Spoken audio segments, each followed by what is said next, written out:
The twin suns of the planet Zerathia shone brightly over the capital city, painting the glass towers and winding streets in golden light.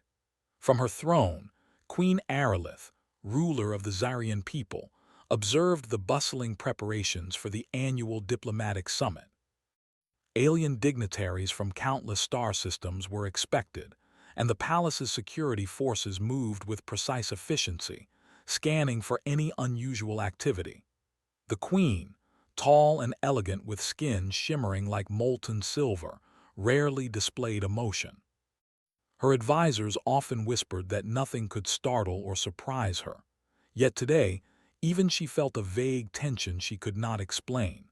Outside the palace in the city's central square, a strange humming filled the air. The sound grew louder, vibrating through the cobblestones and buildings alike. Citizens paused to look up at the sky. A human ship, sleek and unlike any known design in this part of the galaxy, tore through the upper atmosphere. Its metallic surface gleamed under Zerathia's twin suns, and its unusual engines left a glowing trail that flickered in shifting colors. Alarm sirens rang across the city, and palace guards scrambled. Intruder detected. Unidentified human vessel approaching, one officer shouted. The Xarian security chief, Krill, furrowed his brow. Humans rarely ventured this far, and when they did, it was usually with weapons, demands, or diplomacy heavily guarded by intimidation. The ship descended gracefully, landing on the ceremonial plaza without causing damage to the intricate mosaics embedded in the stone. Its landing seemed almost deliberate, calculated with precision. The crowd gathered, murmuring anxiously. From the ramp of the vessel, a single figure emerged, tall, broad-shouldered, with a calm posture that immediately set him apart from the nervous humans seen in records. He stepped onto Zerathian soil. Captain Elias Turner carried nothing but a small bag and an object hanging from his neck. It was a simple necklace, worn and old, its metallic surface dull but familiar. His boots made soft clicks against the polished plaza stones as he walked confidently toward the palace gates. "Who is he?" one advisor whispered, glancing nervously at Krill. Krill's antennae twitched. "Humans are unpredictable. We must assume the worst." Inside the palace, Queen Aerolith was informed immediately. The human had requested a personal audience. The queen's eyes narrowed. It had been decades since she had last seen a human outside official contexts. One had appeared only once, years ago, during a secret mission to Earth. A memory stirred within her, a small child standing nervously in a forest clearing, clutching a peculiar necklace she had given him as a token of friendship. She had never expected to see that child again. And now, that same child, now a man, had arrived in her capital. The Queen's advisors urged caution. "Your Majesty, we cannot guarantee the intentions of this human. He may be a spy. He may carry weapons unknown to us. We must not allow him in unmonitored." Aerolith's voice was soft but firm. "I will decide, prepare a guarded path. I will meet him in the central hall." The hall was vast, its ceiling a luminous dome depicting the history of Zerathia, a galaxy of stars, planets, and civilizations united under the Queen's rule. When Elias entered, every eye followed him. His calm demeanor was disarming. He did not bow excessively nor show fear. Instead, he walked straight toward the throne, shoulders squared, gaze steady. When he finally stood before the Queen, he removed his hood, revealing brown hair streaked with early silver and deep green eyes that seemed to look directly into the soul of anyone who met them. And then, as Aerolith's gaze fell upon his neck, she froze. The necklace. It was the one she had given him decades ago, a small, delicate piece of intertwined metals with an embedded crystal that pulsed faintly in dim light. She had given it to him as a child, a symbol of hope, trust, and alliance between species. Tears welled in her eyes, unbidden. The room, filled with advisors and guards, noticed the sudden change in the Queen's expression. A silence fell so deep it seemed to swallow every sound. Elias spoke first, his voice steady and respectful. "Your Majesty, I hope you remember me. I am Captain Elias Turner of the Earth Alliance. I carry no weapons, only a message and a promise. I have come because the galaxy faces a threat that affects all of us, including Zerathia." The Queen blinked, composing herself quickly but not before a few tears had escaped. Her advisors whispered furiously, but Aerolith raised a hand to silence them. The weight of recognition and memory had struck her more deeply than any protocol or threat could. "Elias Turner," she whispered, almost to herself. "You have kept it all these years." He nodded, lifting a hand slightly. "I never took it off, Your Majesty. It reminded me of the bond between our species, of the hope you placed in me when I was just a child. I never forgot that, and I never will." The Queen studied him closely. Humans were not known for long-term loyalty, for preserving symbolic gestures of trust. This act alone distinguished Elias from countless others who had come before, humans and aliens alike. It was small, but profoundly telling. "Tell me why you have come," she said, her voice firm again, though softer now, touched by emotion. Elias took a deep breath. "A rogue faction, the Varans, have mobilized near the edge of the galaxy. They are armed with technology capable of destabilizing entire planets. They will not discriminate between species. We have intelligence that they are targeting key systems, and your planet is on their path. I have come to warn you and to offer an alliance." The advisors gasped. Some muttered doubts, others argued fiercely. Humans often demanded alliances only for their own gain. Yet Elias continued calmly, "We are not here to dominate, only to collaborate. I bring strategies, intelligence, and human ingenuity. Alone, either of our species might fail. Together, we can succeed." The Queen's mind raced. The story of this human, the necklace, the memory of a child she had once trusted, and now the calm confidence of a man who represented all that humans could achieve, created an unprecedented storm in her thoughts. She had always believed humans were unpredictable, sometimes reckless. But this man, and the choice he had made to preserve a symbol of trust for decades, spoke of a character rare among all species. She looked around the hall. "Prepare a council meeting immediately," she said. "All advisors, generals, and envoys are to be present. We will hear his strategy." The council convened in the war chamber, a room lined with holographic maps and advanced technology beyond most humans' comprehension.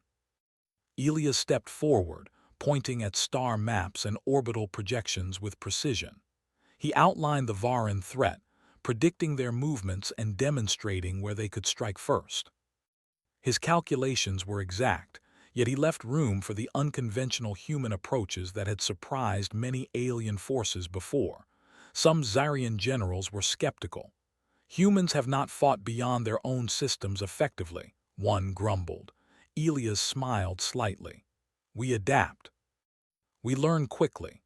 What we lack in raw power, we make up with strategy and ingenuity.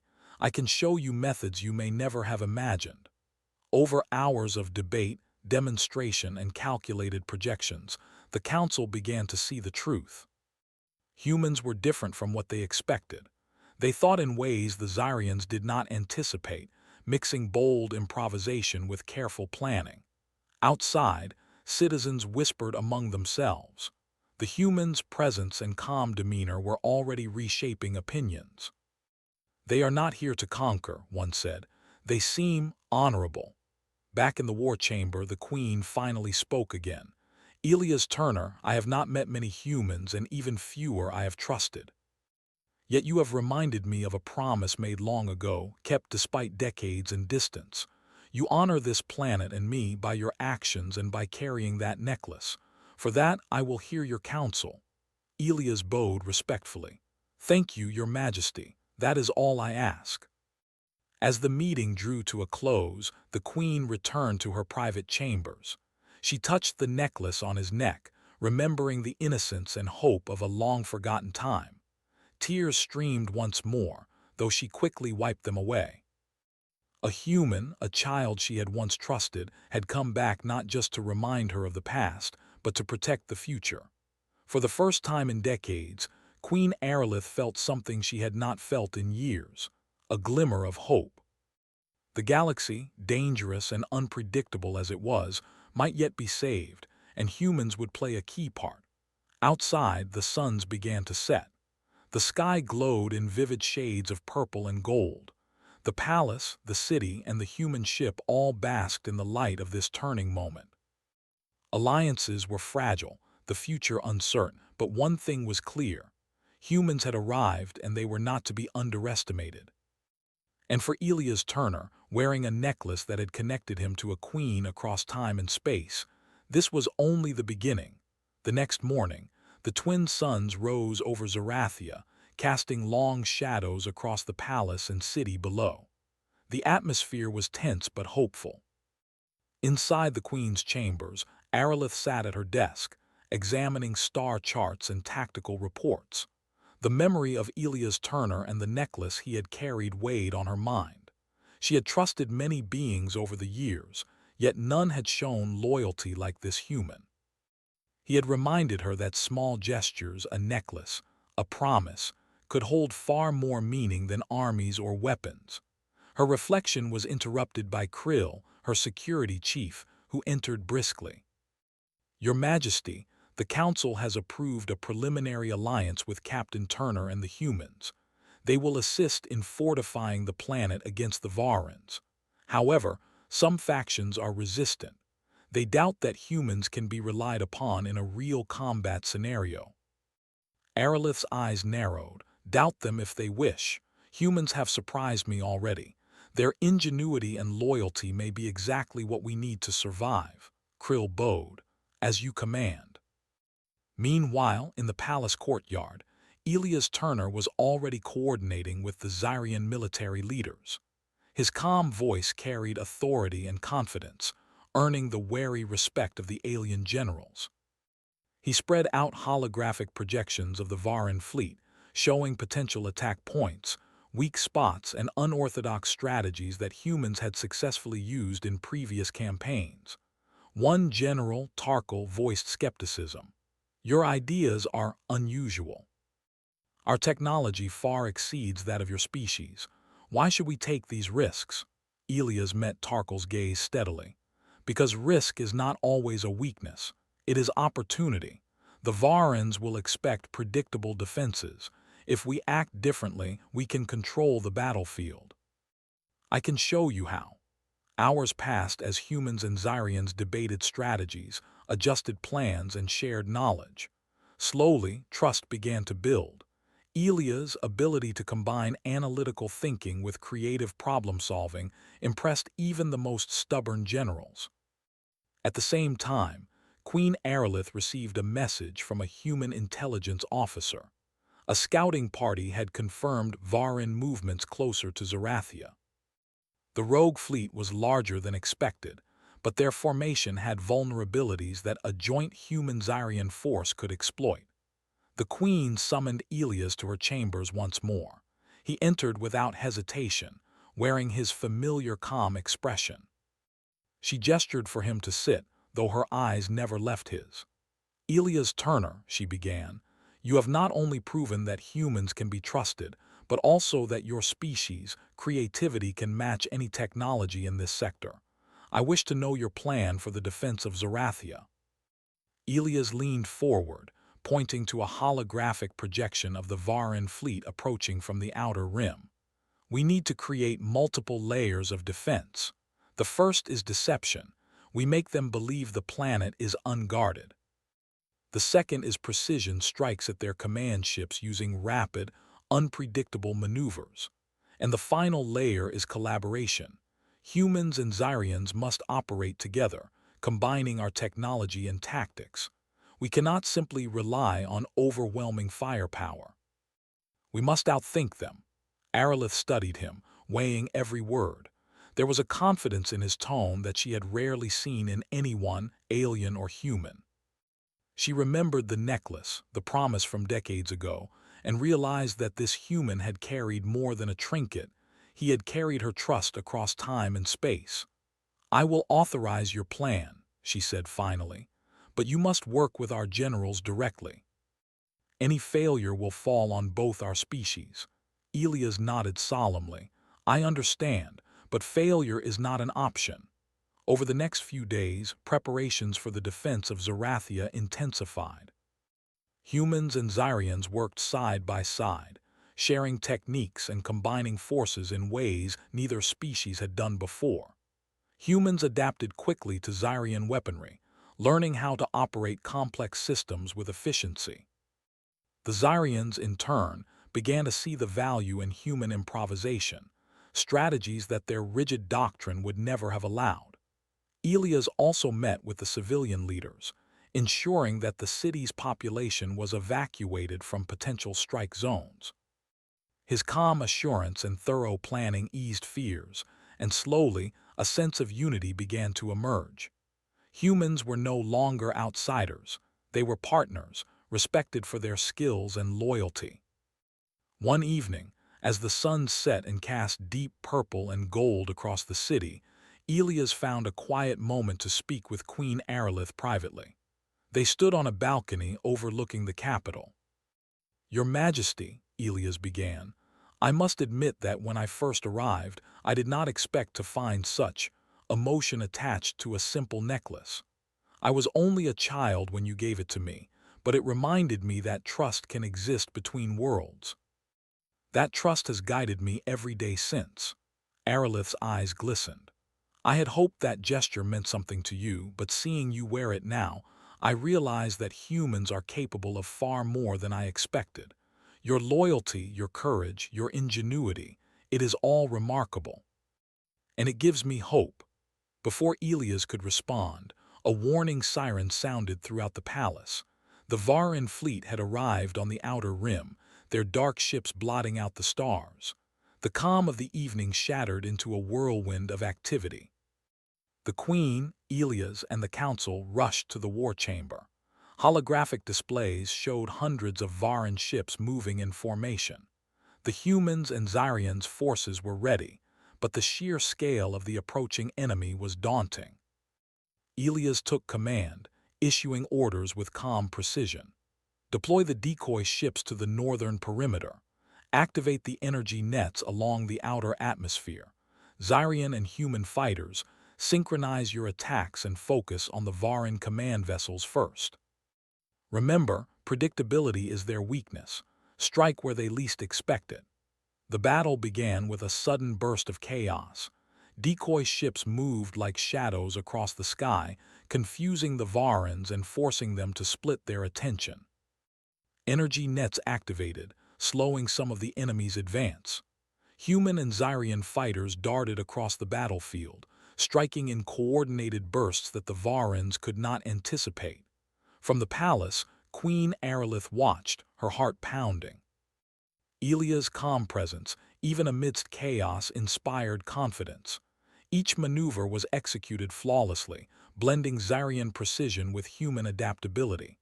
Hours passed in a blur of light, explosions, and tactical maneuvers. Slowly, the tide began to turn. The Varan fleet, expecting an easy conquest, faltered against the unexpected coordination. Key command ships were disabled, and the remaining vessels retreated into the darkness of space, regrouping for an uncertain future. The palace erupted in cautious celebration. Citizens poured into the streets, cheering for the unexpected victors. Humans and Xyrians embraced, realizing that together they had achieved what neither could have alone. Elias, exhausted but composed, returned to the Queen's side. She looked at him, tears in her eyes again, though this time from relief and pride rather than surprise.